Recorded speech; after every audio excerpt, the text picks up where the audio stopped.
കഥകൾ വായിച്ചാൽ നമ്മുടെ ഹൃദയത്തോട് ചേർന്നിരിക്കും. അതിലെ ഒരു കഥയാണ്, എനിക്കിഷ്ടപ്പെട്ടായിട്ടൊരു കഥയാണ് ഈ കഥ. കാരണം ഇതിൻ്റെ ഭാഷ ഒന്നാമത് പ്രധാനം. ചില ഭാഷകൾ വായിച്ചാലേ എല്ലാ ആൾക്കാർക്കും ഒരുപോലെ മനസ്സിലാകണമെന്നില്ല.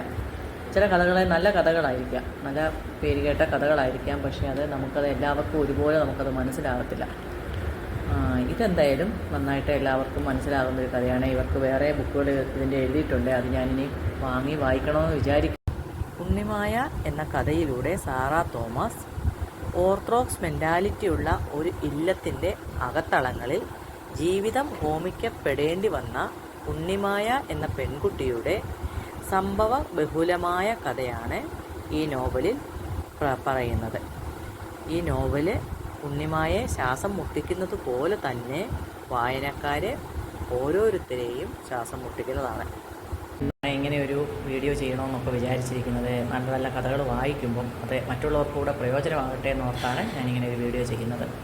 ഞാൻ പറയുന്നത്, ഈ കഥ നമ്മളെ ഇരുത്തി വായിപ്പിക്കും, കൂടാതെ തന്നെ നമ്മളെ അവരുടെ ജീവിതത്തിലേക്ക് കൊണ്ടുപോകും.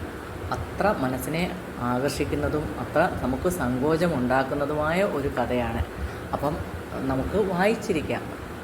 നല്ലൊരു കഥയാണ്. ഞാൻ അധികം ബുക്കുകൾ വായിക്കാറില്ല, പ്രത്യേകിച്ച് സാറാ തോമസിൻ്റെ അധികമൊന്നും ഞാൻ വായിച്ചിട്ടില്ല. സത്യം പറഞ്ഞാൽ ഞാൻ അങ്ങനെ അധികം കഥകളും നോവലുകളും വായിക്കുന്നില്ല. പക്ഷേ വായിച്ചാൽ ഇഷ്ടപ്പെട്ടാൽ അത് ഫുള്ളിരുന്ന് വായിക്കും.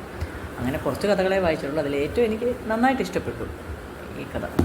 പിന്നെ വായിക്കുന്ന നോവലുകളെ എനിക്ക് ഇഷ്ടപ്പെടുന്നതാണെങ്കിൽ നിങ്ങൾക്ക് വിടുന്നതായിരിക്കും. അപ്പോൾ നിങ്ങളും അത് വായിച്ച് നോക്കുക.